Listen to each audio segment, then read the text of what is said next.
private houses, and their food ration was also increased. So that was the situation in Germany. And I wonder what happened in Italy, whether in Italian DP camps, were they separated with other DPs, and what was their living condition in Italy? Thank you. Thank you very much for the question. I just would like to add that even after the Harrison report, there was a huge difference between the British and the American zone. So that was one of the reasons why Hungarian Jews mainly wanted to leave for the American zone and not the British, besides other reasons. So in Italy, there were also a lot of private houses that they used. And I think it also changed over time, their situation in Italy. But in Italy, the social environment was very much different than from Germany, because in Germany, most of the DP camps were established either in former concentration camps, which was not the case in Italy, or in facilities used before by the Nazis, which was also not the case in Italy, so or not in that amount. So practically from this reason, there was a very, very big difference. And also the social environment was very, very different in Italy. First of all, the Italian authorities wanted to separate themselves from the Nazi past. So it was very different. And also the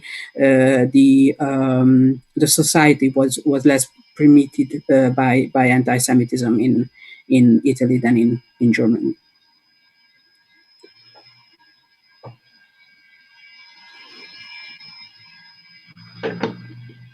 Yes, thank you. Tamás, do you have any other questions, or anybody else, please? I do not have, thank you. Okay, thanks. Nobody? Nobody out there. Okay, then in the schedule, we have Daniela, the next presentation from 1540.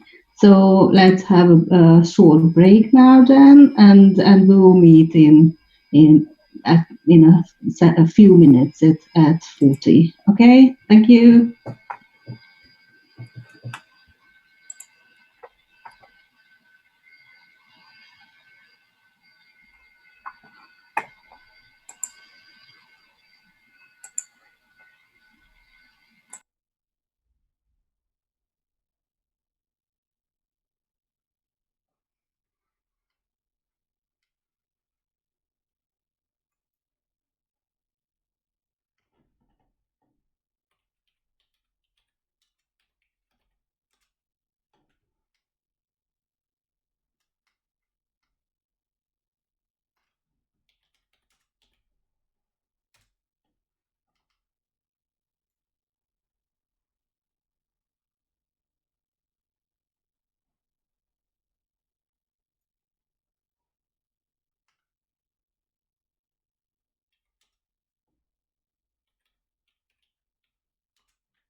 Okay, so welcome back. Our next speaker is Daniela Ozackistel. Hello, thank you for joining the discussion. Daniela is a postdoctoral researcher of the Institute of Holocaust Research at Bar Ilan University, Israel. Her research, titled The Escape of Jews to the Forests in Lithuania and Belarus During the Holocaust, was conducted at the Yad Vashem International Institute for Holocaust Research.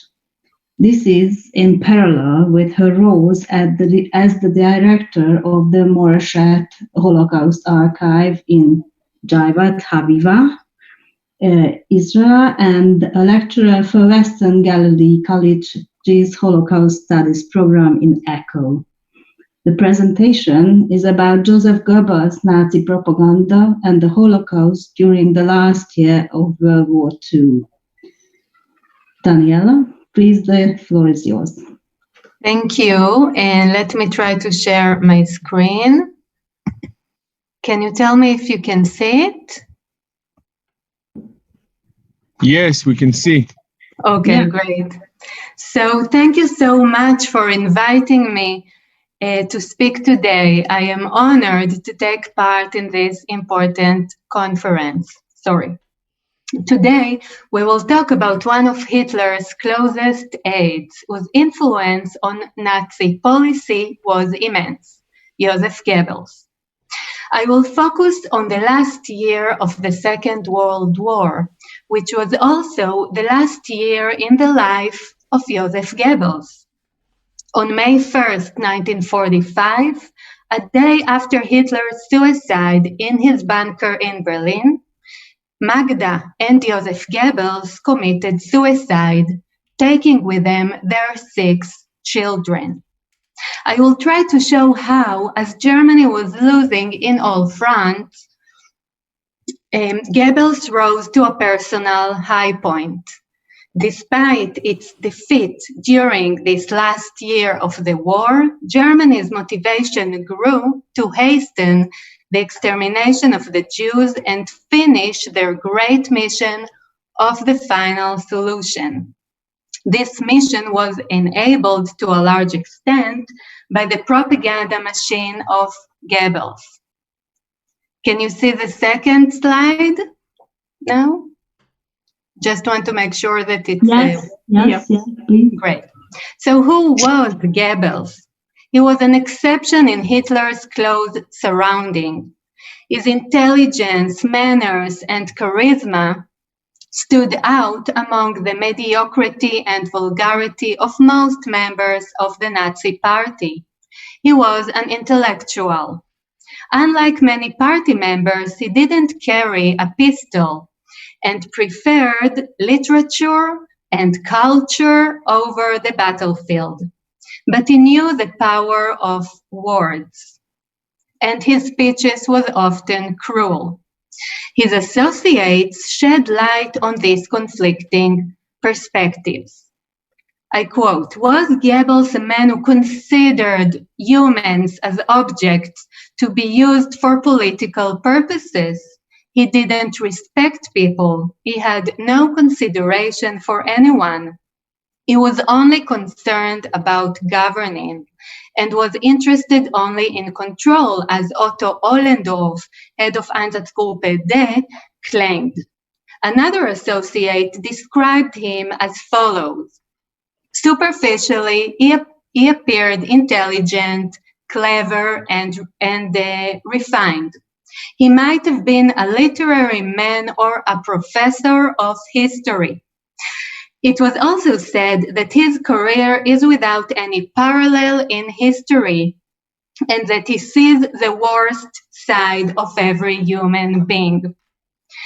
But the harshest description of Goebbels came from his sworn enemy, Hermann Goering, commander of the German Air Force, the Luftwaffe, who in 1946 said, "That club-footed fanatic, he forced women to submit to him. He influenced Hitler to become anti-Semitic more than Hitler had been before. God knows what evil influence Goebbels had on him.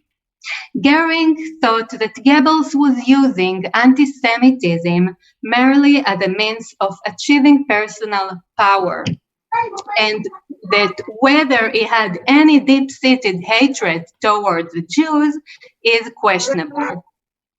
Goebbels wrote diaries for over 20 years, from 1923 up to his last days in April 1945 in the bunker in Berlin.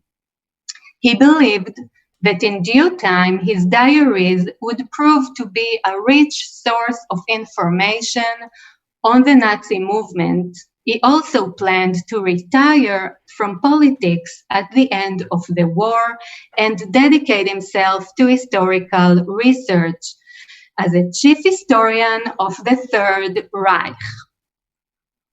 He was born on 29 October 1897 in a small industrial town of Reit in the Rhineland to a Catholic family. Goebbels was handicapped, sensitive boy. His right leg was shorter than his left. A childhood disease left it paralyzed. This defect caused him to limp, which hurt his self-confidence.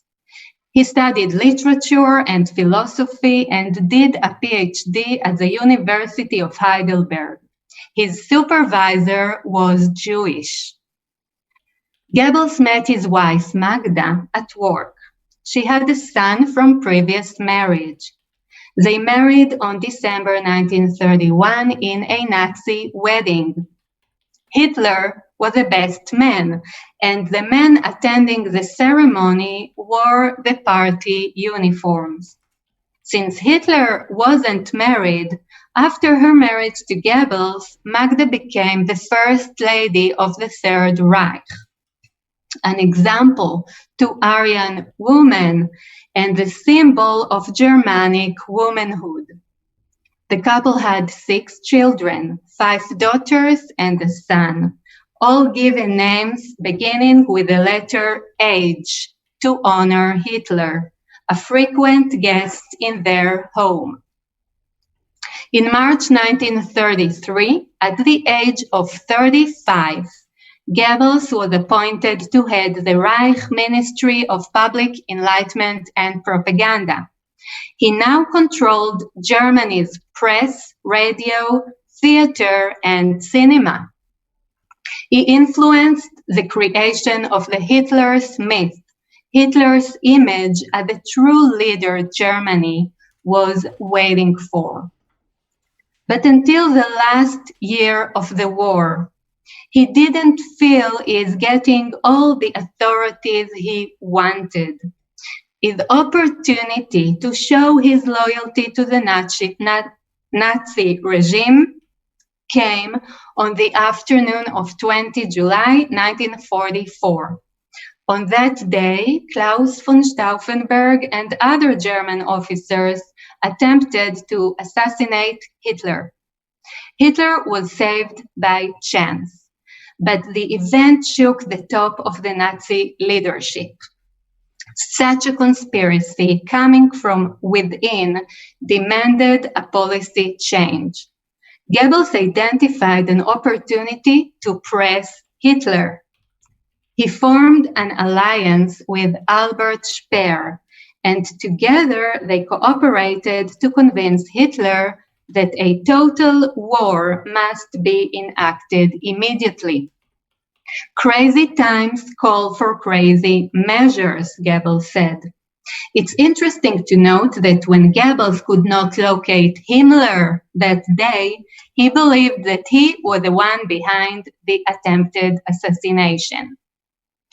Following this game-changing day, Goebbels was shown at his best when he gave the difficult event a national meaning, which would lead to unifying the German folk with its leaders in a fateful, almost mystical union.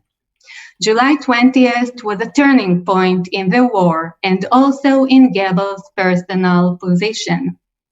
As he wrote in his diary, In fact, July 20th is not only our deepest low point in this crisis-ridden war, but also the significant day in our re-emergence. Goebbels became the most prominent advocate of radical policy and total war. He believed that at this point in the war, military force was not the only important thing for Germany's struggle, but also the mental and national cohesion at the home front. The civilians must be in danger just as much as the soldiers. In this last year of the war, Goebbels and Hitler still believed there was a chance to turn the war in Germany's favor. Hitler still relied on the Wehrmacht. At that time, Hitler spent night and day poring over maps which described the state of the war. He saw the war through the lens of discussions and documents, far from the blood and filth of the battlefield. At times, he would suggest military maneuvers and drew them on the maps with no relation to the real situation at the front. Hitler fell into a world of fantasy. He couldn't wake up from it to deal with reality. He even refused to accept reports of the destruction caused by Allied bombings. When Goebbels sent him an album depicting the damage caused by them, Hitler's secretary Martin Bormann sent it back with a note. The Führer did not wish to be worried with such irrelevant matters. Rudolf Daimler, a high-ranking official in the Ministry of Propaganda, says that he first saw Goebbels lose control when he learned of the bombing of Dresden. I quote, "The tears came into his eyes with grief and rage and shock. He seemed a broken man." However, as Hitler sank deeper into delusions and had trouble functioning, Goebbels continued to visit bombed sites and the front, where he raised the spirit of the German soldiers. In a speech to German soldiers in Görlitz in March 1945, he spoke of the danger Germany faces. "The enemy is now at the gates of our city. It left us no doubt what it will do to us, to our wives, our children, and even our grandchildren and their children." The fear of the cruelty of Bolshevism was always highlighted in Nazi propaganda, in order to convince the Germans that victory was their only option. A Bolshevization of Germany meant not only enslavement, but a total annihilation of the German people. After the discovering of the Polish officers' massacre in the forest of Katyn, Goebbels mentioned it at every opportunity. It was an excellent anti-Bolshevik propaganda, which demonstrated the Soviet cruelty and proved what awaits Germany if it didn't win the war. On 14 April 1943, Goebbels wrote in his diary, "I gave instructions to make the widest possible use of this propaganda material." Goebbels hoped that the Katyn discovery would cause the Western allies to stop cooperation with the Soviet Union. When one of his clerks pointed out that if he wouldn't stop mentioning it, some might think that the Germans performed the massacre themselves, Goebbels answered, "No, no, my dear. In Katyn, it was no doubt the Russians. Our mass graves are located somewhere else." According to Daimler, Goebbels' hatred of the Jews is fanatical. Everything Jewish is to him like a red rag to a bull. The hatred is so strong that he becomes incapable of even recognizing facts when he deals with them. Goebbels developed a pathological personal hatred of Jews. In March 1944, he wrote, "We employed such a radical approach only when concerned with the Jewish question. It was justified, and today we enjoy its fruits. The Jews cannot harm us anymore." He was aware of the magnitude of the extermination and didn't deny that it happened and that he was involved in it. He wrote in his diary, "Anyone in a position to do so should kill these Jews like rats. In Germany, thank God, we have already done a fairly complete job. I trust that the world will take its cue from this." In March 1945, he wrote, "No one can say with certainty which nations will be on the losing side and which on the winning side at the end of the war. But there can be no doubt that the Jews will be the losers."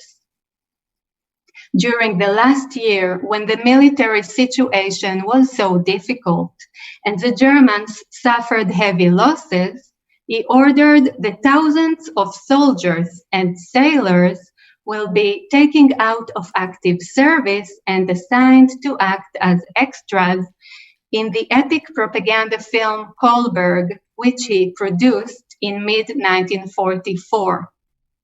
It was the most expensive production in Germany. The movie describes the battle in which the citizens of Kolberg defended their town against the French forces. Goebbels hoped that the movie would strengthen German resistance. When it was clear they lost the war, Goebbels and Hitler still deliberated on what role they will play themselves. It seems that eventually they both preferred death as the last resort. Josef and Magda took the decision to move to the Führer's bunker together. Magda decided to commit suicide and take her 6 children with her. "We shall all die," she told her friend, "but by our own hands, not at those of the enemy." As a person who had a full life and a glorious career, Goebbels didn't want to end up in prison to be at the enemy's mercy. He would rather die a heroic death, as he so often preached. He must take part in the last scene in the history of the Third Reich. When all chances of a final German victory were lost, Goebbels chose to tie his fate and that of his family with Hitler's and planned their joint death. He sought to preserve the Führer's myth and give an air of ultimate self-sacrifice to the supreme leader, as well as to his own image, to be the most wonderful example of German loyalty. On the background of Nazi Germany's final downfall, Goebbels produced a Wagnerian ending of his life by committing suicide and taking his family with him. To sum up, let me say that even though Germany was defeated in the last year of the war, millions of Germans had continued to be captivated by an idea and ideology which ultimately led to their own destruction. They continued to support a leader whose mental and physical health deteriorated, but his charisma stayed intact. They continue the massive extermination of the Jews, murdering, among others, about 500,000 Hungarian Jews. There is no doubt. Goebbels' propaganda worked. Thank you so much. Thank you, Daniela. Thanks Thanks a lot for this highly informative presentation, and thanks for keeping the time as well. And now this is the time for questions and comments. We've got 15 minutes, so please feel free to ask.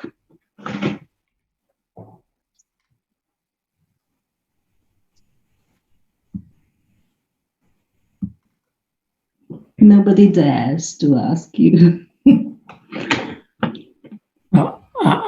I have a question. Yeah, sure. Yeah. So thank you for this very interesting paper. And I'm thinking whether did Goebbels ever realize that the war was lost, or when did he realize that the war was lost? Or did he become the victim of his own propaganda? Or in other words, did he believe in the propaganda he created, or was he able to make difference between reality and his propaganda? So this is my question. Thank you for this excellent question. So, as we know, after the Stalingrad defeat of the Germans, the war started to deteriorate for the Germans.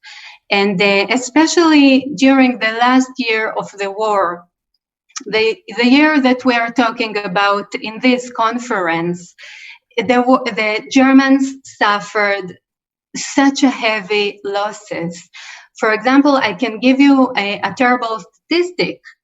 During this last year of 1944 and 1945, about 1,400,000 German soldiers were killed in battle. So the magnitude of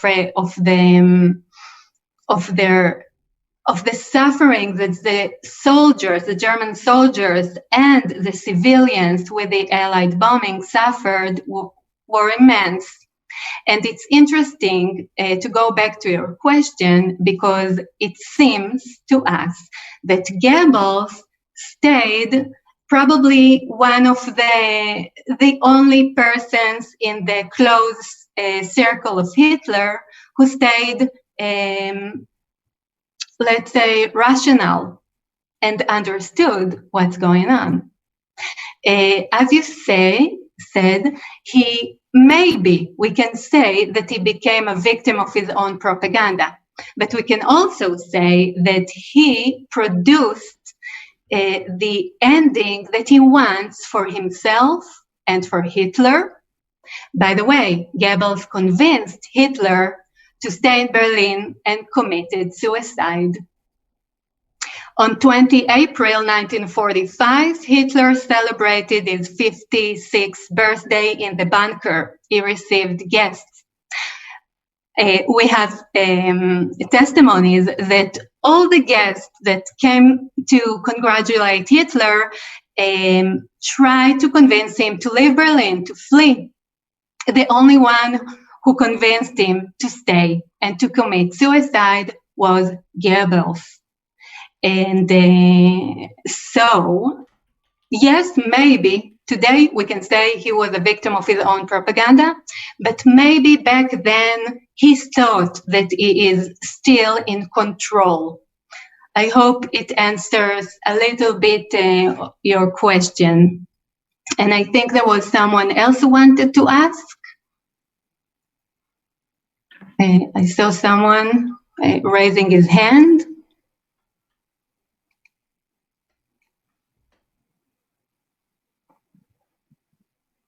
Okay, well, if you have any questions, you can also... I raised my hand. Geza Jasenski, well, your talk was very informative, very enjoyable, and especially valuable were the pictures, the slides which you showed. And one of the last was, it is not unknown that Goebbels is shaking hands with a young boy I think, in the very last moments. So my question is there any way to find out how large section of the German population were a victim of this brainwashing, especially in the very last weeks of the war, when after the bombing of Dresden and so on. So when no sane person could believe that the war could be won. Nevertheless, there were these people, not only young boys, but of course war-trained people who were still ready to fight on. So how was it possible that so many people could be fooled and brainwashed and to fight to the very end? Thanks. Yes, you are right. It's really, really interesting for us today to look back and see that until the last minute, I mean, until Hitler's suicide, even the German army kept on fighting. The citizens of Germany kept on being starved and being in bunkers, in shelters, and suffer so much. And I'm not sure how many people truly believed the propaganda that Goebbels kept on activating until the last minute. I'm not sure what choice did they had. I can tell you that Goebbels, in the few hours he was the Germany's chancellor after the suicide of Hitler, Goebbels was appointed the chancellor. He tried to negotiate with the Soviets for peace treaty, and the Soviets didn't go for it.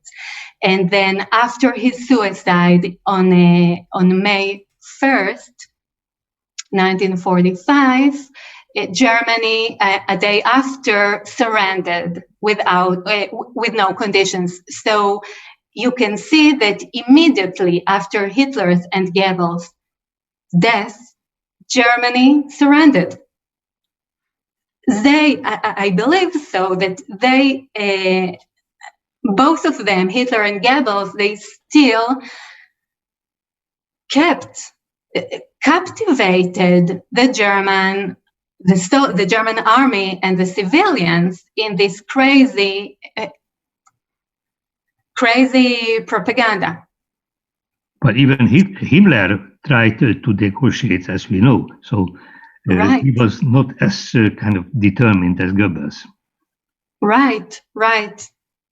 And this is why I think that the role of Goebbels in the Nazi regime, especially in this last year of the war and in the last days of Hitler, was so strong, because until the last minute, until the last day, Goebbels kept on feeding even Hitler his propaganda and his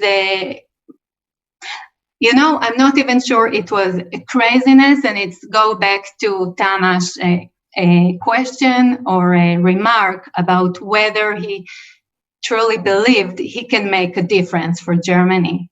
I think that they did at some point in the last year thought that they can change the war to their favor, as we saw in the production of the movie Kolberg. He honestly believed that, for example, a movie like this can change the mentality of the citizens to continue their struggle, their resistance. But over the last days of their lives, I think it was already a done deal that Germany lost. It was just, it's very interesting to think about those questions and remarks.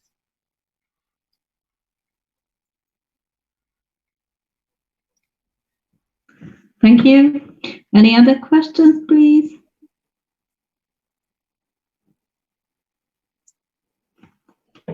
Feel free to contact me also privately by email. I will be happy to answer any question.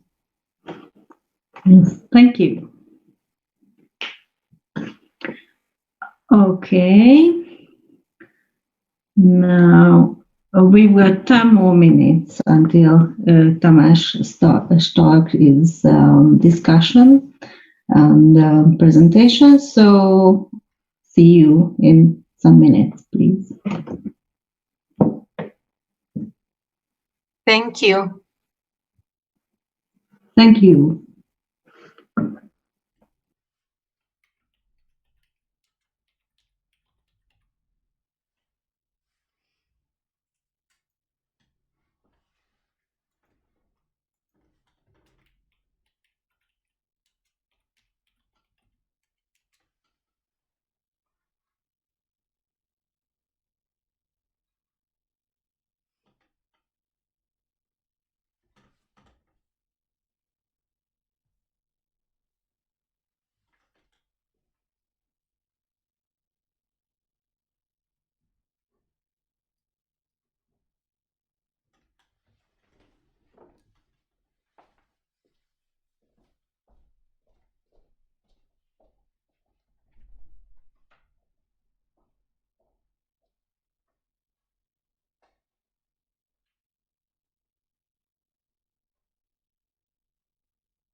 Tamás, really nice to see you. I'm happy that you are here, at least spiritually. Yes. How is things in Hungary now? Yeah, not easy from every aspect, I think. No. Okay. So can we start, Tamás? Yes. Yeah, our next speaker, just let me introduce you. Our next speaker is Tamás Stark, for those who don't know him. And he was also one of the organizers of this conference. So thank you. Tamás is a senior research fellow in the Institute of History at the Research Center for the Humanities of the Eötvös Loránd Research Network, and also serves as elected chair of the World War II subcommittee of the Hungarian Academy of Sciences, one of the organizers of this meeting. Tamás Stark is a well-established researcher of forced migration of the population in Central East Europe between 1938 and 1955. He is also an academic staff member of the doctoral school of the Gáspár Károly University of the Reformed Church in Budapest. His publications could be listed for long hours, so instead let us go to the presentation entitled Debates on the History of the First Deportation from Hungary. So Tamás, please, the floor is yours. Thank you for the introduction.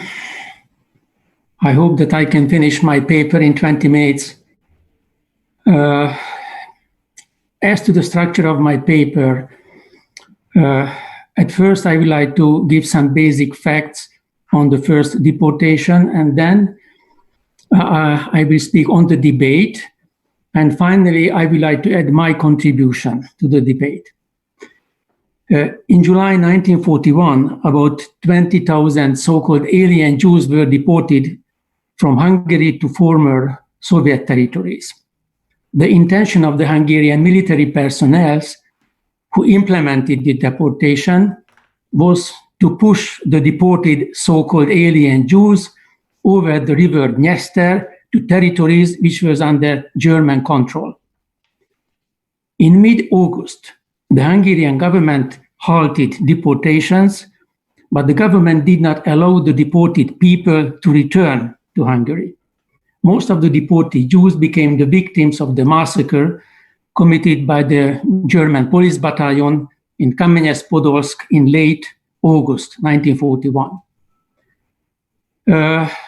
The history of the first Hungarian deportation is a less known chapter of the history of the Holocaust in Hungary. Nevertheless, this story, the story of the first deportation, provoked heated debates among Hungarian historians. The debate has been articulated along three main topics. Does the history of the first deportation belong to the history of the Holocaust? Or what was the aim of the deportation of the Jews? The second main topic is who were deported, who were affected by the deportation. And the third topic is why was it stopped? Who were responsible for the fate of the deported Jews? In my view, the debate had three phases. The first phase took place in the fall of 2007. The second phase happened at January 2014. The last phase of the debate was performed at August and September this year. Who were the actors, the main actors of the debate? On one hand, the main actor was a military historian, Sándor Szakály, but he is not a lonely actor since he expressed the views of many Hungarians who were interested in the history of Hungary during the Second World War. In the last phase of the debate, he was backed by another military historian. On the other hand, mainly Holocaust experts expressed their views. I have to highlight two names, King of Rojmovic and László Karsai. The first phase of the debate began with the appearance of an article which was written by Péter Nádas, a well-known Hungarian writer. This article was published in a weekly magazine named Élet és Irodalom, in English Life and Literature, and it came out in September 2007. The writer, Nádas, wrote about the character of the Horthy regime, and in the framework of his criticism, he mentioned the tragedy of those about 18,000 so-called stateless Ostjuden who were arrested in Hungary, and then they were deported to Galicia and became the victims of the massacre committed by the German Sonderkommando, as he wrote. Sándor Szakály, who had idealistic views about the Horthy regime, wanted to correct Péter Nádas statements, and he wrote an article which was published in the same weekly magazine. Although he wrote on the Horthy regime's policy in general, he devoted an entry to the history of the first deportation. But he did not use the expression deportation. Instead, he mentioned event, which meant that he did not consider the first deportation to be part of the Holocaust. According to him, it was a different story. Who were affected by this so-called event? According to him, those Jews were affected who were not Hungarian citizens. Most of them infiltrated to Hungary just before the Second World War broke out, he wrote. He mentioned the tragic fate of these so-called relocated Jews. He wrote that they were gunned by the Einsatzgruppe C. But he denied the Hungarian government responsibility for the fate of the deported Jews. According to his narrative, when news reached the Ministry of the Interior about the atrocities, the massacres, the Minister of the Interior, Ferenc Keresztes Fischer, ordered to stop deportations. It happened on 9th of August 1941. King of Rojmovic, Holocaust expert, replied to Szakály's article in the same paper. According to her, from both scientific and moral point, it was nonsense to label the tragedy of the deported Jews as an event, because it was the first chapter of the history of the Holocaust in Hungary. Speaking on the Jews who were affected, she underlined that it was not correct to speak on so-called stateless Jews. According to King of Rojmovic, those Jews were deported who were considered by the government and by the majority of the political elite unwanted and useless. Among the deported Jews, there were refugees who arrived in Hungary for looking shelter in the country during the First World War. Jews were deported also who were born in Hungary, who settled in Hungary well before the First World War. Rojmovic also emphasized that the main reason of the halt of the deportation was not the intention of the Minister of the Interior to save the Jews, but the protest of the German High Command. The Germans did not want thousands of alien Jews in the newly occupied territories. If the government had wanted to save the Jews, the government should have opened the eastern border of the country for those Jews who survived the massacres and who wanted to return to their homeland. But in reality, the contrary happened. The Hungarian High Command ordered the closure of the border to block the return of those Jews who were still alive after the massacre. She also wrote, King of Rojmovic, that in fact the deportation was not stopped but suspended, and in reality it continued until mid-August. The second phase of the debate took place in January 2014. It was much more vehement than the first debate. It was more than a debate. It was an open conflict, which was triggered by an interview which was made with Sándor Szakály by the Hungarian news agency. In his interview, he articulated in a more extreme form what he had said 7 years before. He said about the first deportation that it was not more than a so-called aliens policing procedure. In other words, it was not a deportation, it was only a police action against non-Hungarian citizens. This statement provoked a real conflict because the interview with Mr. Szakály was made on the occasion of his appointment as director of a new government-founded historical institution named Veritas, which means in English, Truth, Institute of Truth. This institute was founded in order to give a so-called real picture on the history of Hungary in the 19th and the 20th century. In reality, this new research center was founded to serve the government's policy of memory. For this reason, Mr. Szakály's statement seemed to reflect the opinion, or at least the attitude of the government. What made the situation even more delicate, that the government dedicated year 2014 to the remembrance of the Hungarian victims of the Holocaust.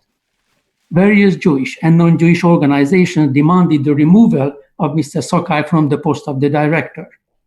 Demands were futile and he remained the director. A scholar of Russian studies, Tamás Kraus, accused him of relativizing the Holocaust. Many historians raised their voice.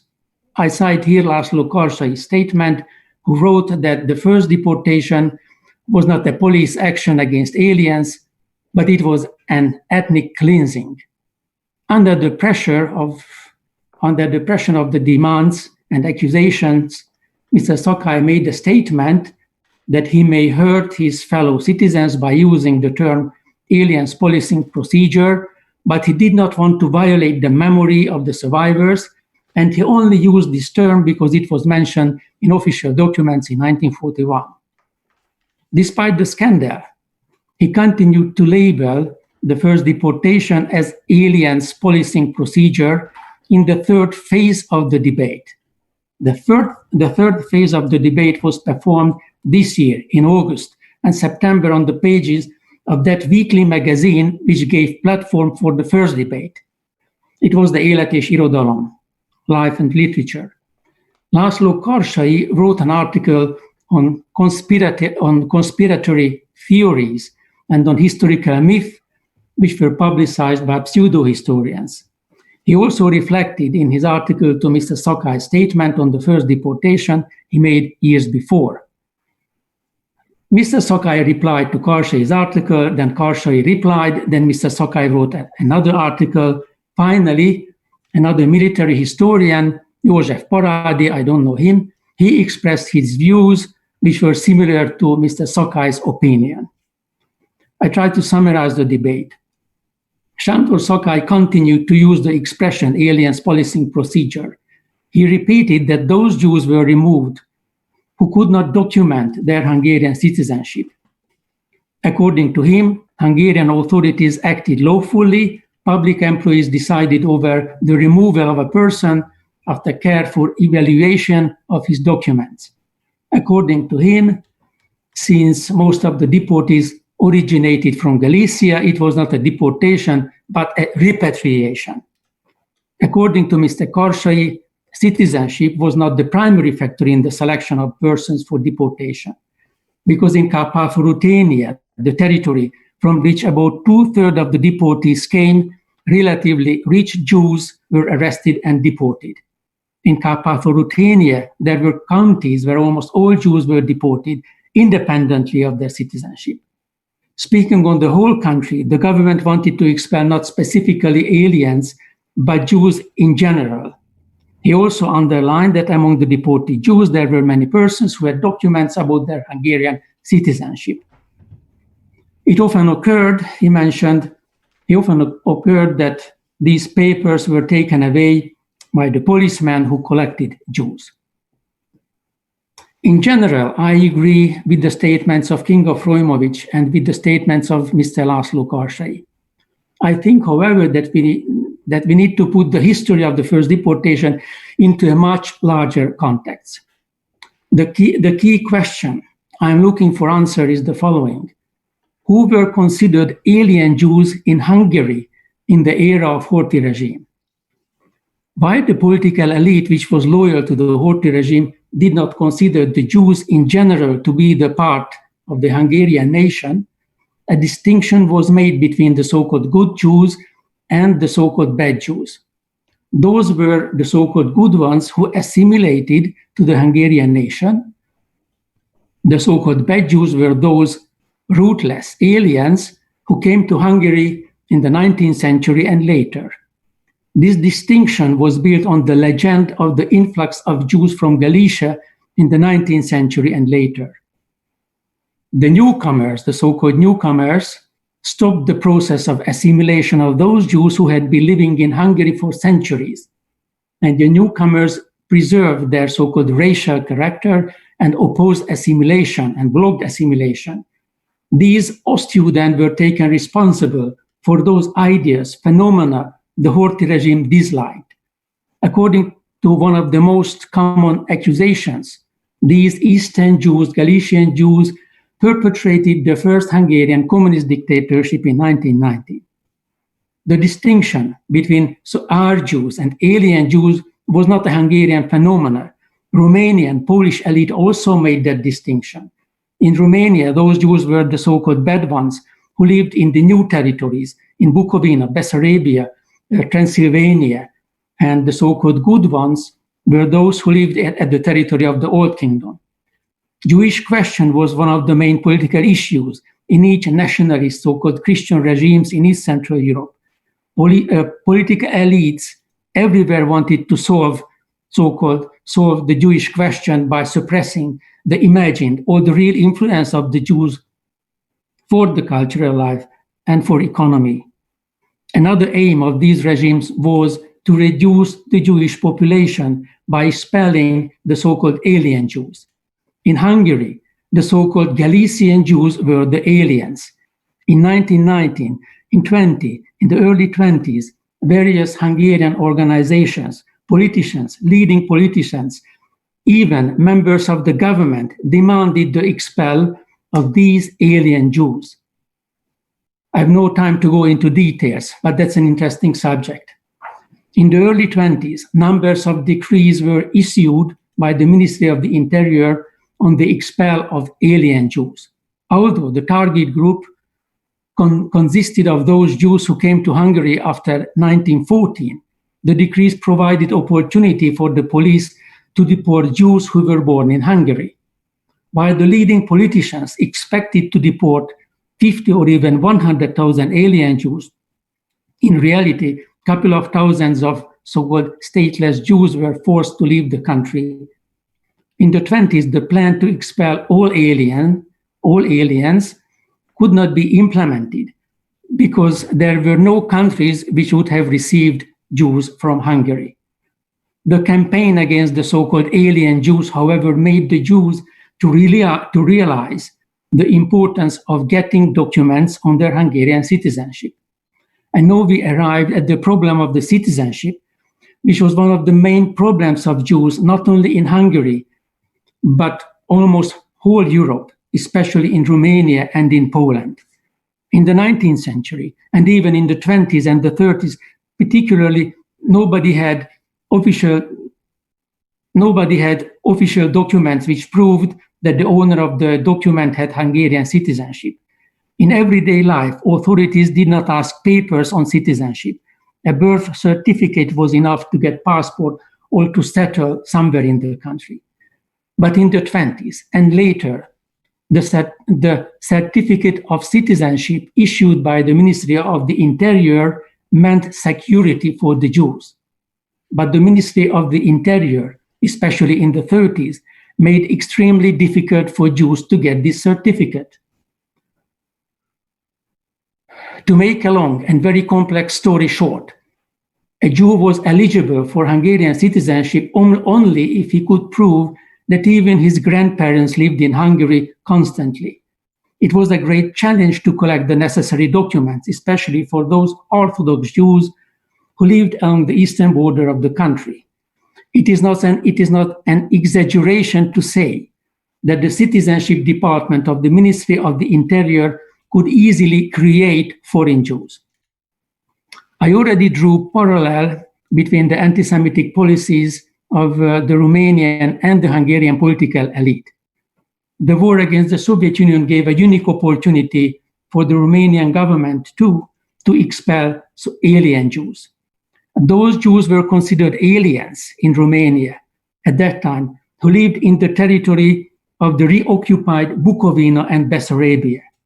In these provinces, thousands of Jews were killed and tens of thousands were expelled to territories which were under German control. That expel happened in July and early August 1941. The German High Command protested against the deportation of Jews from Hungary to territories which was under direct German control. The German protest was even harsher in case of the deportation from Bukovina and from Bessarabia. Romanian government halted temporarily the deportations the same day when the Hungarian Ministry of the Interior, Ferenc Keresztes Fischer, suspended deportation. The fate of the deported Jews from Hungary and from Romania was the same.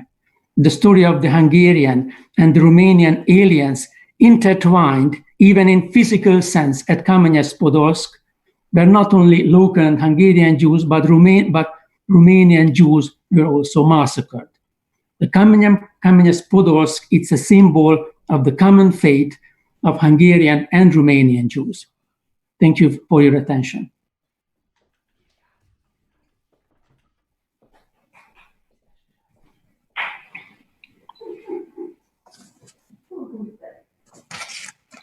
Yeah, that was 20 minutes. Daniela, do you have a question? Okay, thank you. Okay. Yes, I would like to say something. Is it possible? Of course. Do you hear me? Sure. Yes, I think that the story, which was a very correct description of the story, but I think it's integrated to a bigger debate, which is in the last 10 years in Hungary, not especially among historians, but in the public life or in the ideological circles. That's in one of that's a bigger debate that the Holocaust is nothing else as a process which was forced by the German authorities to Hungary.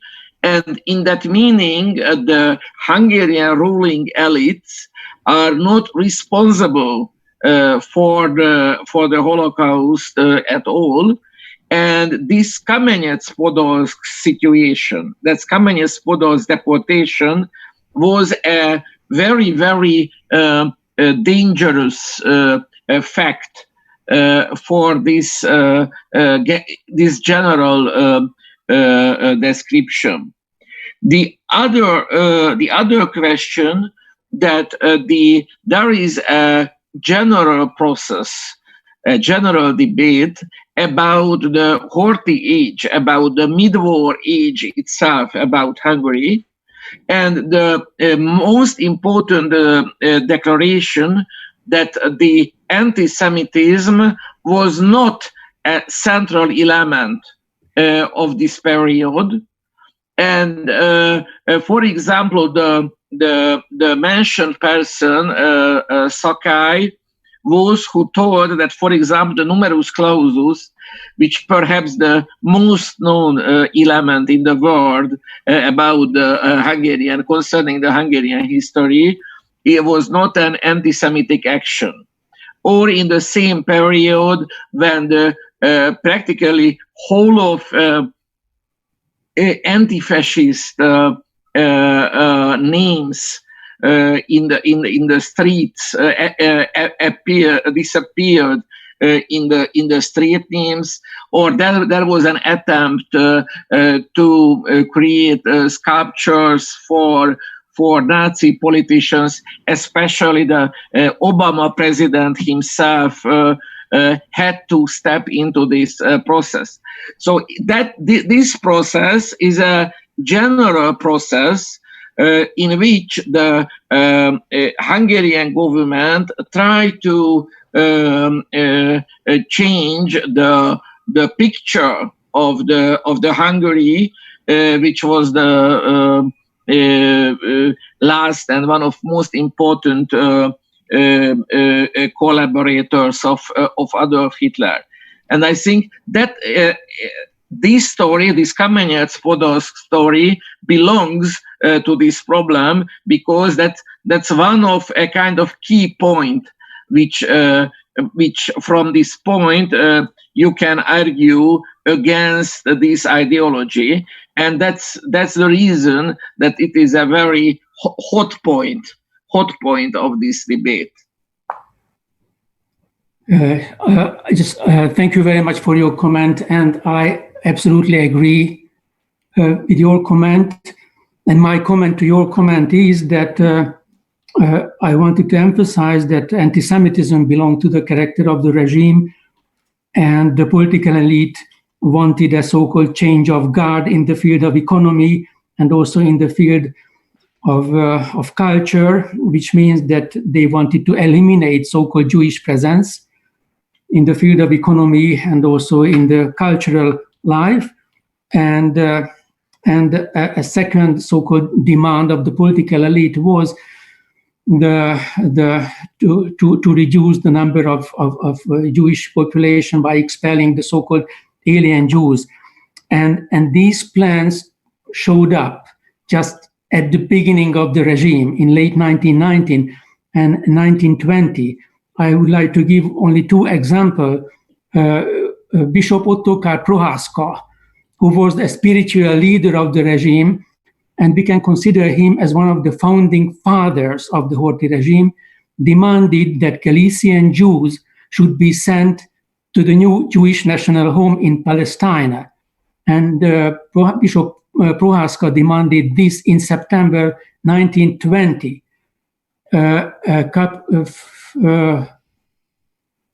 The same month, at the Council of Ministers,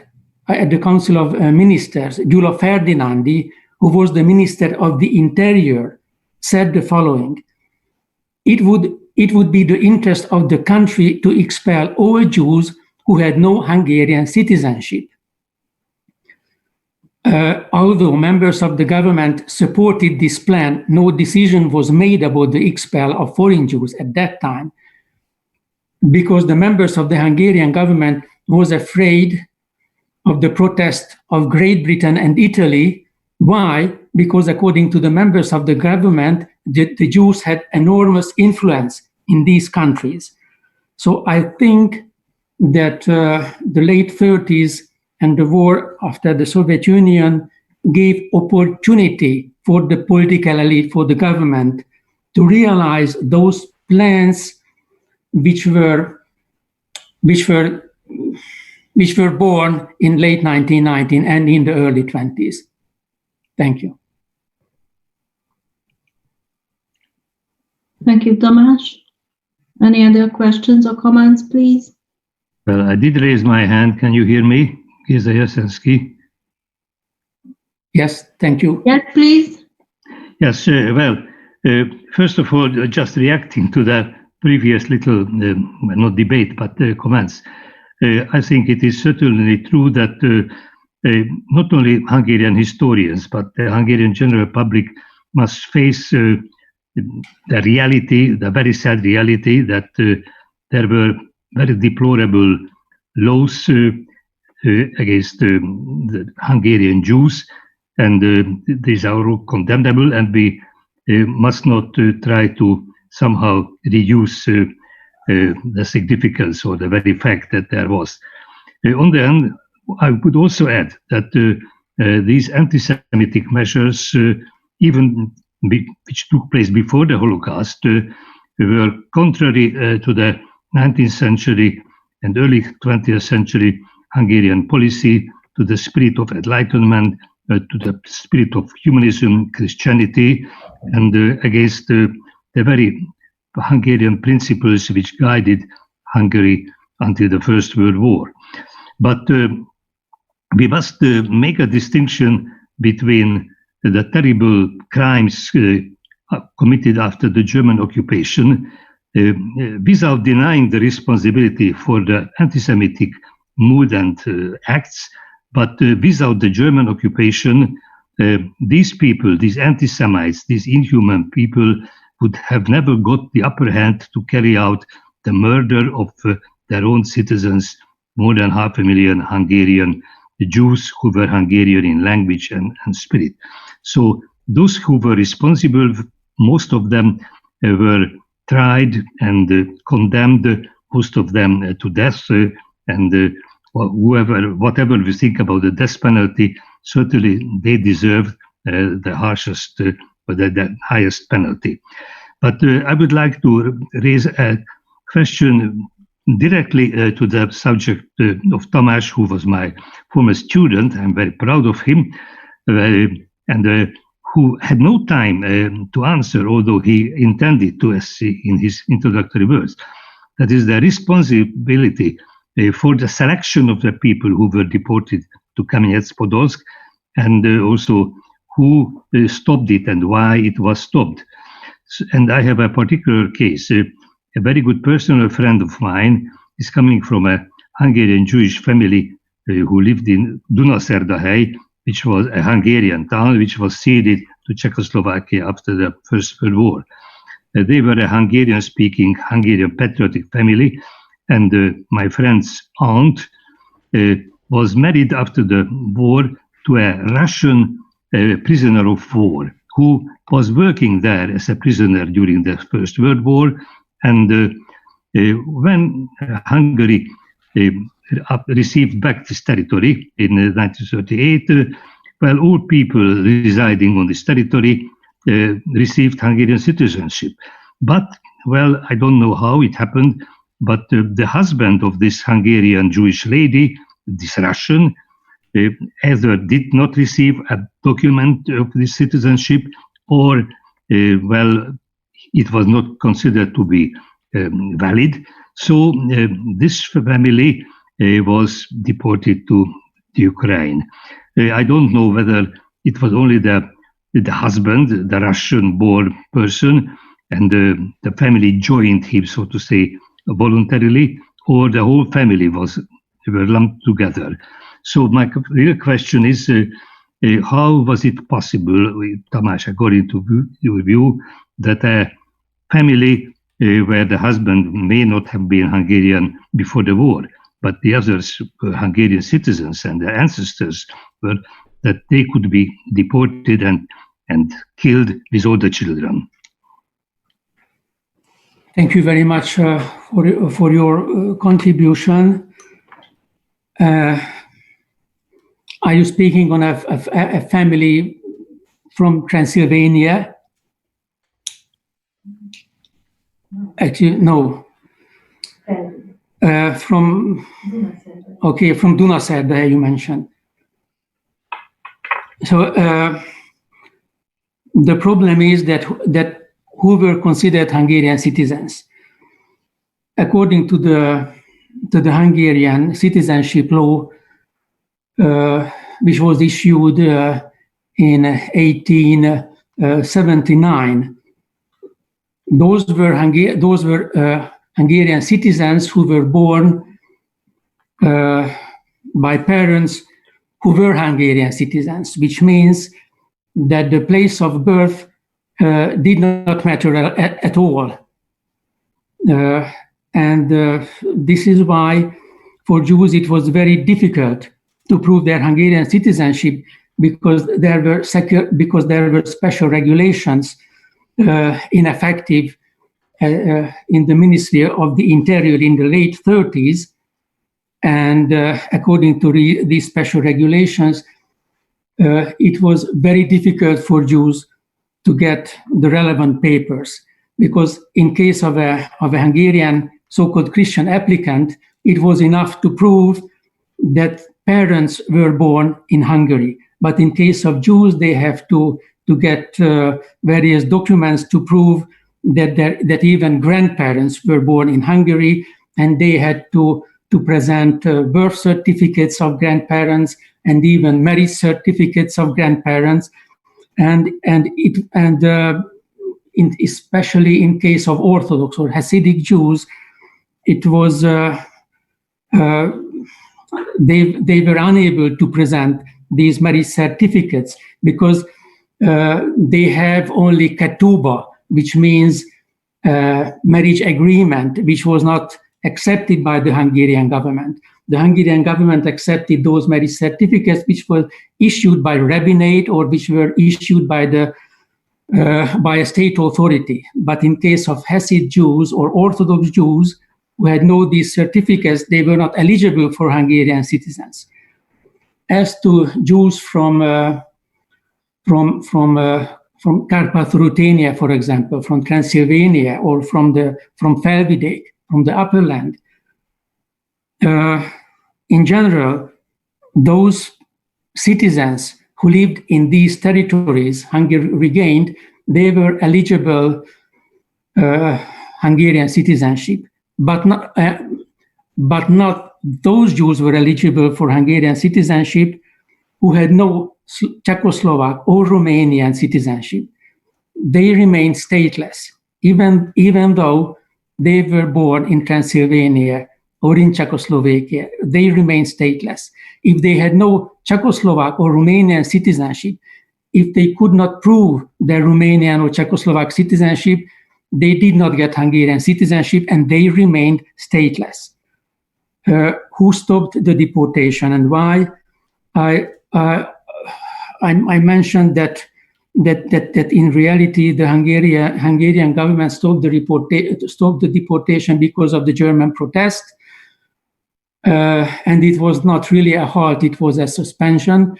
And it is interesting because I have documents on the fact that members of the Hungarian government contacted in the fall of 1941 German military personnel and asked them to receive more Jews in Hungary, which means that some leading personalities of the Hungarian government wanted to renew this process of deportation in the fall of 1941. And I think that it was not the intention of the Hungarian government to deport Jews in order to kill them. It was not the intention of the Hungarian government. But I think that the Hungarian government was responsible for the death of the Jews because when news about the atrocities and the massacres reached the Hungarian government, the border remained closed, remained blocked. It means that it was not allowed for the Jews to return to Hungary. And that was the responsibility of the Hungarian government, I think. Thank you. Thank you, Tamás. Now the discussion part is let's say it's closed because we will have one more presentation and probably we can come back to these really interesting questions afterwards. So last but not least, our presentation today is the paper of Péter Tibor Nagy. Péter is a historian, sociologist, educational historian, and professor at the John Wesley Theological College.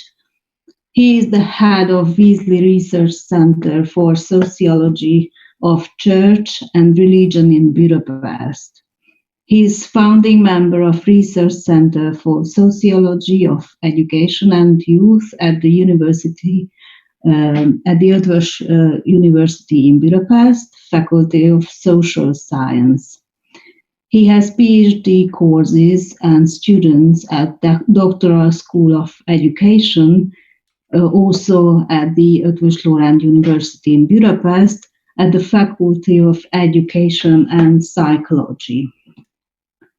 He is the president of the section of Sociology of Education of Hungarian Association of Sociologists. He is member of the subcommittee of History of Education of Hungarian Academy of Sciences, and the title of his presentation is The Guild and the Survivors. So, despite the late hour, we are looking forward to your presentation, and the floor is yours. Thank you very much. Do you hear me? Yes, yes. Okay, it's a good news. Now I would like to share a Word document because I hit the PowerPoint. Do you see? Yeah. Okay, Yeah. Fantastic. Thank you. Well, in this paper, in this paper, I would like to speak first of all that there are two competing hypotheses about Hungarian Holocaust, or generally in the Holocaust. But you will see that the Hungarian Holocaust will be especially a good example concerning the describing these two top competing hypotheses. And these two hypotheses somehow in the relation of another debate that the Holocaust should be viewed as a historical or an extra-historical event. Is it interpretable from the tendencies of one or other country's Jews, non-Jews relation, or it's interpretable as a attempt coming from Germany, as we heard or about this debate in the previous lecture. The first hypothesis stress that the uniqueness of the Holocaust lies in the fact that the Holocaust machinery made no distinction in social categories. That's the real specialty, that they want to kill every Jews, and the surviving of the Holocaust is a real random. There is a random effect, so we couldn't say anything about it. The second hypothesis say that the uniqueness of the intention of Holocaust lies in the non-differentiating. The success rate of the mass murder exhibits a systematic, non-random pattern in a sociological sense. In this second hypothesis, so which say that the success of this original plan is somehow linked in the local society, try to find factors which influence the success rate in the different social groups. Let's say three types of survival factors. The first, the status within Jewish society. The second, a member of non-Jewish society in one concrete national society. And the third effect, the capitals of the individuals, capitals in the meaning of Pierre Bourdieu, in the ghetto. So, are you a useful person in that very special situation in the ghetto? It helps you to survive it. This later narrative say that the place is the Holocaust firmly within history, thus also making it a part of Hungarian history. It's very important. So it's not only a European history with Hungarian chapter, but Hungarian history. And it is not a kind of natural disaster, not a natural catastrophe, but it's a kind of outcome of the actions and interests and moral and immoral decisions of real concrete people. If we want to decide these questions, we have to speak something in statistical meaning about the surviving. There are statistical limits of sources. Yes, there are censuses in 1941, and from where we got a kind of complete description about the Jewish society of Hungary, and there are a 1949 census which gave from different reasons only a kind of regional description of the Jewish. But for methodological reason, it tells us, I mean, the comparing of these two census, nothing about the social specificities of the destruction wrought by the Holocaust. 5 factors become absolutely mixed. There is a factor that there is an event history effect, practically as it perhaps known in this audience of this conference, that after the first phases of the deportation, which happened in the gendarmerie districts of countryside, the governor stopped the deportation. So that the social, so it's a socially systematic, non-random pattern of those Jews who were residing outside Budapest at the time of the 1941 census, but who were Budapest residents in 1944. So that's the reason that we can't use really the comparing of the statistical data of 41 and 49. The second, there is a systematic and non-random pattern according to which Jews originally from outside Budapest survived the Budapest ghetto, the death marches and concentration camps to return to their native cities or to remain in Budapest or to leave the country, I mean after 45.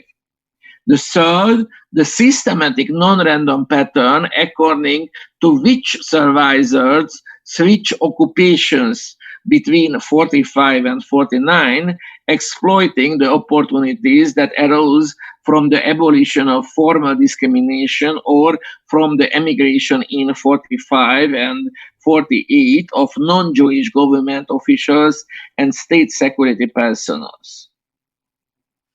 And the last one, that's the systematic non-random pattern whereby at the time of the 49 census, some people choose to make use of enhanced opportunities for declaring no religious affiliation, which had not really been an option in 41. So how can we solve the problem, the finding the survivors without the using of census? It is only possible if we are able to define the selected group of individuals prior to the Holocaust and then relocate these same individuals in the post-Holocaust settings in 45. The data bank is based on the 41 and 45 surveys of Budapest dwellings and their inhabitants in this lecture. Our ability or inability to locate a person in 45 will depend on additional factors other than Holocaust, natural death or outward migration from Budapest. And many Jewish men who served in the labor battalions were subsequently held as prisoners of war. They will evidently account for some of the people missing in 45. In the sample, we get a 5% sample from the dwelling in this collection, and in this story we find that almost 3,000 buildings in the Cebu, where we found Jewish inhabitants in 1,000 houses. It shows that there is no real segregation of the Jews in Budapest. It's very important that we can prove that this sample which we get is a very good one, because the share of adherents to Judaism in our sample is 16%, and if we compare it with the published census, it's 15.8%. So it's a very, very good sample which was successful. In contrast, the percentage of non-adherents to Judaism, but classed as Jews under Hungarian law, only 1.7% in our sample, whereas it was more than 3% in the census. What are the sociological factors of surviving? Oh, sorry, could you tell me how much minutes I have? Sorry, yes. How many minutes? 9. 9 minutes. Okay. So the first factor of the surviving the religion, practically, which prove that there is some relation to the Christians.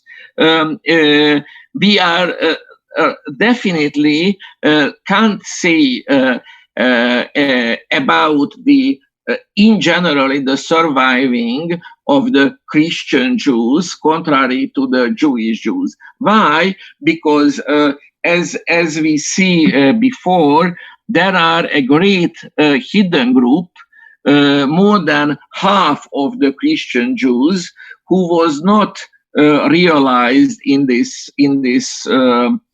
sample or in these dwellings datas, and we can assume that the same people who was able to keep secret their Jewishness in the statistical service, the same people will be helped more intensively by their Christian friends and relatives. So it's not a really good source for this. But indirectly, we are able to prove that the Christian ties did improve the chances of survival. We found that 37% of Jews with spouses who were not classed as Jews survived, and 20% of Jews with Jewish spouses survived only. So we can say that more than or almost twice bigger chance for the Jews with Christian spouses, with Christian wife and husband, to survive the Holocaust, which practically means that kind of help or that kind of possibility, which coming from a non-Jewish family, was a relevant factor. The second thing, the simple to say to education or the level of education. So if we can compare some groups of society, especially occupational groups, because in this dwelling there are direct data about the level of education, only occupation. And in this occupation, we can see that 24% of the skilled workers, Jews, survived, and only 15% of unskilled workers survived. So we can see that there are 1.5 times more skilled person survived than the unskilled worker. What could be the reason of this? What could be the reason of this better surviving? The skilled workers had stronger ties to middle class Christian society. The second, practically, they are more relation to that kind of persons who stepped into the Jewish business from with the help or with the ask of the Jewish entrepreneurs. And the second question, that's the political left wing, have a very moderate rescue capacity, and naturally it's concentrated for the skilled workers, because the skilled workers had better relations to the social democratic movement. The next factor, that's if you are employed in the public sector, you have better chances than if you are employed by the private sector. 21% of the public sector intellectuals survived, contra the private sector intellectuals who were only 16% survived. It's a kind of underestimation, because the persons who were realized as public sector intellectuals in 41, the greatest part of them got in 41 a special addition to his salary, which helped to rent middle class type flats, apartments. So practically a greatest part of them was leave these flats, because in 44 they were naturally not public servants. And contrary this fact, the factor 1.4, so practically 1.5 times more chance to survive. It's practically mean that in the public sector there are better relation or more relation to the Christian society. The relatively leadership. So if you are in a boss position in the society, you have better chances. For example, more than 30% of upper public officials survived. The contrary to the 16% of the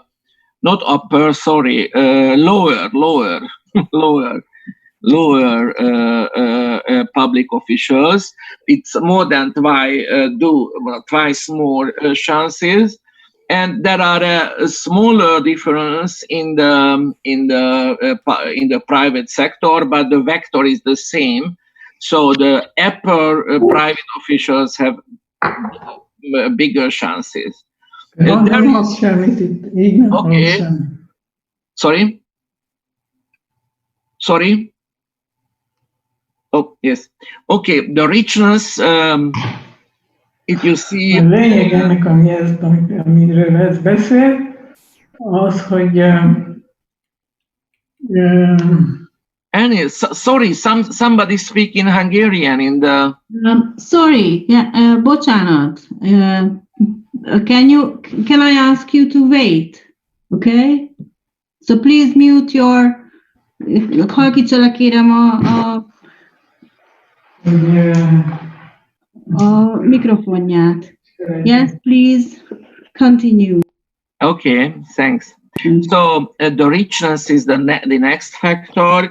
We can compare the great industrialists and wholesalers and the small industrialists and wholesalers see the same chance difference in the field of surviving.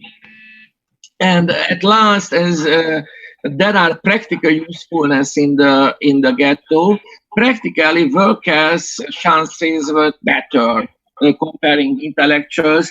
All of the previous numbers shows, and there's only one reason that the worker could help in a lot of things in the ghetto life, and in this help process, he got money, help, food, medicine, anything else, which make a better chances. But which is very interesting, that there are better chances of surviving of medical doctor than lawyers.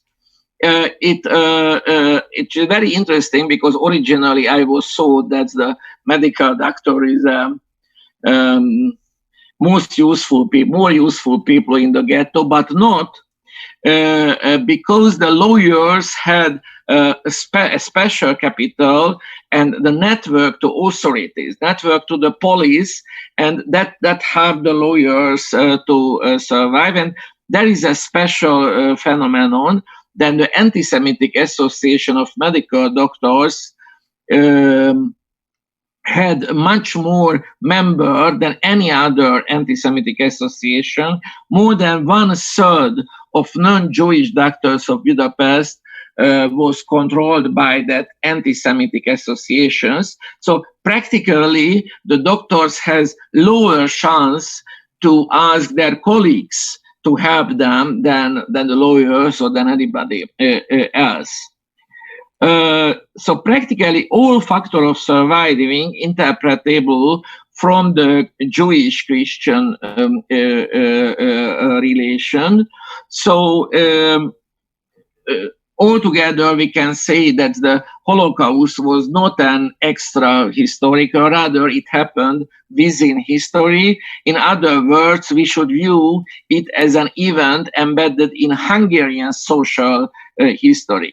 The complex reality of Holocaust was determined by a German occupation, as Jesensky professor said in 20 minutes before, but the chance of surviving it depends of the nexus to Hungarian society. So the chance of the surviving, it's possible a real responsibility of the Hungarian society.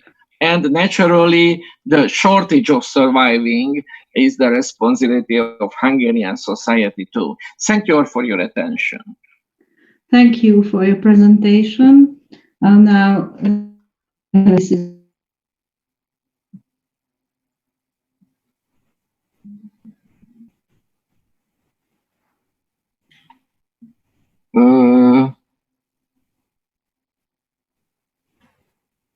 Bocsánat, eltűnt a hang.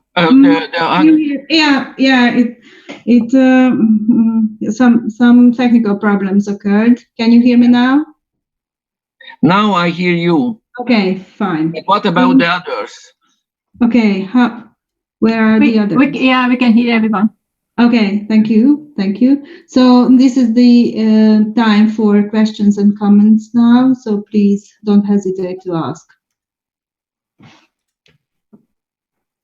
So I have just a simple question. Yes? I have a simple question. You probably already replied to that question. In that case, excuse me.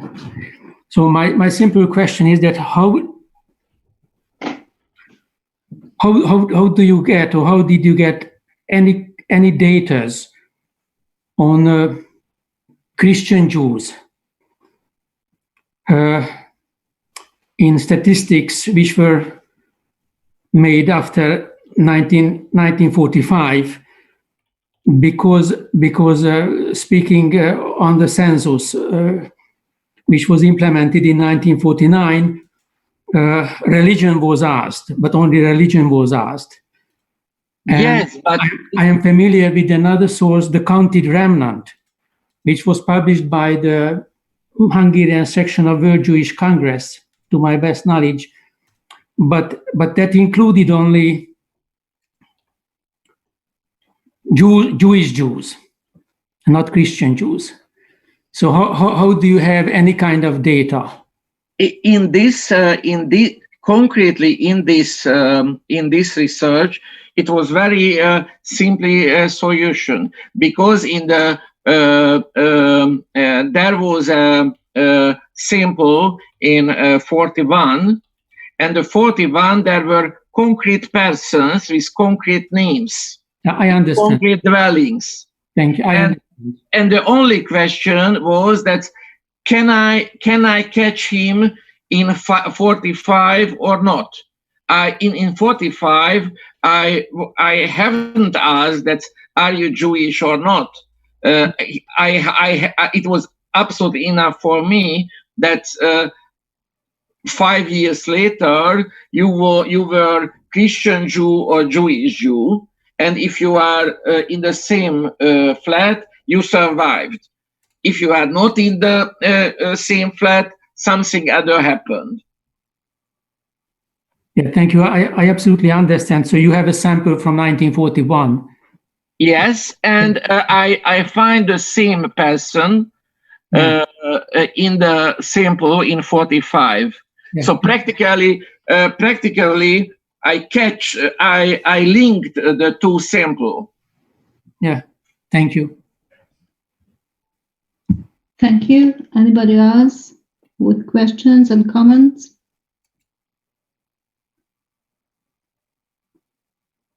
In this late hour? Nobody? Okay, then thank you for your comments and questions, and thank you, Peter, for your excellent interpretation and discussion. And should any of you have more questions, please do not hesitate to contact either Péter Tibor Nagy or the other speakers privately. Now, at the end of the discussion today, nothing remains but to turn on my video, for example, and thank our speakers for their excellent papers and for the visitors for joining in the panel of the International Conference Europe 1944-1945.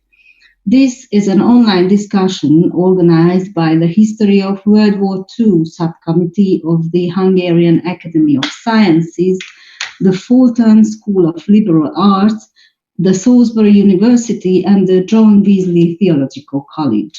The conference is now ending for today, but it continues tomorrow at 9 a.m. with the Hungarian language panel led by Péter Virányi, who is also one of the organizers of this online meeting. So for those who can understand Hungarian, I can only recommend to join the panels tomorrow as well. And in the afternoon, there's another English language panel beginning at 3:30 p.m. tomorrow. And as the discussion is ending today, thank you for your attention and wish you a nice evening. Goodbye. Thank you. Thank you. See you. Thank you. Bye. Bye.